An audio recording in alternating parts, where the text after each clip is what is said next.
আজকের মানচিত্রে ব্রিটেনকে দেখলে হয়তো মনে হবে এর সীমানা কেবল ব্রিটিশ দ্বীপপুঞ্জের মধ্যেই সীমাবদ্ধ, কিন্তু পুরো পৃথিবীর দিকে তাকালে দেখা যাবে এখনও 14টি ওভারসিজ টেরিটরি আছে যেখানে ব্রিটিশ সরকার সরাসরি ক্ষমতা ধরে রেখেছে। মাত্র 100 বছর আগেও ব্রিটিশ সাম্রাজ্য পৃথিবীর 1/4 ভূমি এবং 1/3 মানুষকে শাসন করত। বলা হতো এটাই সেই সাম্রাজ্য যেখানে সূর্য কখনো অস্ত যায় না। কিন্তু প্রশ্ন হলো কীভাবে একটি ছোট্ট দ্বীপজাতি হয়ে উঠল বিশ্বের ইতিহাসে সবচেয়ে বড় আর শক্তিশালী সাম্রাজ্য। এটি ব্রিটিশ সাম্রাজ্যের ইতিহাস। ব্রিটিশ সাম্রাজ্যের ভিত করে উঠেছিল অনেক আগে, যখন ব্রিটেন নামের কোনো রাষ্ট্র আনুষ্ঠানিকভাবে অস্তিত্বই পায়নি। দীর্ঘ সময় ধরে ব্রিটিশ দ্বীপপুঞ্জের প্রধান শক্তি ছিল ইংল্যান্ড রাজ্য।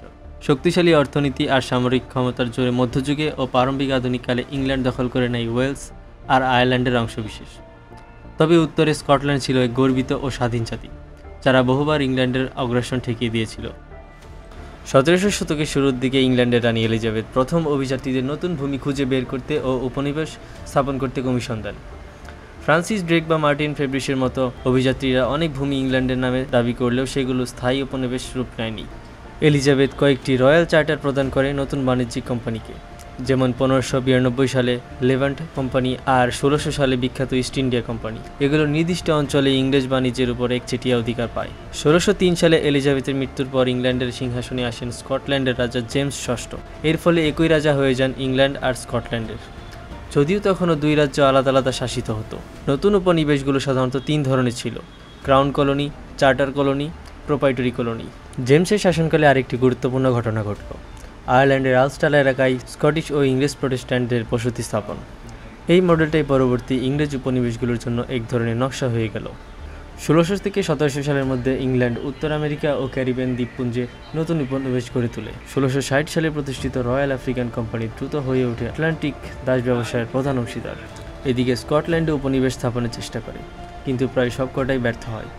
সবচেয়ে বড় ব্যর্থতা ছিল 1698 সালের ডারিয়ান স্কিম, যেখানে পানামার ইসমাস দখলের চেষ্টা করা হয়, কিন্তু রোগ, খাদ্য সংকট আর স্প্যানিশ আক্রমণে উপনিবেশ ধ্বংস হয়ে যায়। এই পরিস্থিতিতে 1707 সালে ইংল্যান্ড ও স্কটল্যান্ডের মধ্যে অ্যাক্ট অফ ইউনিয়ন হয় আর জন্ম নেয় যুক্তরাজ্য, অর্থাৎ গ্রেট ব্রিটেন। এরপর একের পর এক ইউরোপীয় যুদ্ধ, যেমন স্প্যানিশ সাকসেশন, অস্ট্রিয়ান সাকসেশন আর 7 ইয়ার্স ওয়ার, এর মধ্যে দিয়ে ব্রিটেন হাতিয়ে নেয় নতুন নতুন উপনিবেশ। উত্তর আমেরিকার কুইবেক, ফ্লোরিডা থেকে শুরু করে ক্যারিবিয়ানের দ্বীপপুঞ্জ সবকিছুই চলে আসে ব্রিটিশ নিয়ন্ত্রণে। 1800 শতকের ব্রিটিশ সাম্রাজ্য দাঁড়িয়ে গেল দুটি স্তম্ভের উপর: সমুদ্র নিয়ন্ত্রণে নৌবাহিনীর আধিপত্য আর অবিরাম বাণিজ্য ও কর থেকে আসা বিপুল সম্পদ। কিন্তু অতিরিক্ত করের কারণে আমেরিকায় 13টি উপনিবেশে বিদ্রোহ শুরু হয়। 1776 সালে তারা স্বাধীনতা ঘোষণা করে, গড়ে ওঠে যুক্তরাষ্ট্র। এরপর ব্রিটেন দৃষ্টি ফেরায় এশিয়া, আফ্রিকা ও প্রশান্ত মহাসাগরে। ক্যাপ্টেন জেমস কুকের অভিযানে অস্ট্রেলিয়া ও নিউজিল্যান্ড ব্রিটেনের দখলে আসে। 1900 শতকে ভারত হয়ে ওঠে Jewel in the crown, British সাম্রাজ্যের সবচেয়ে মূল্যবান অংশ।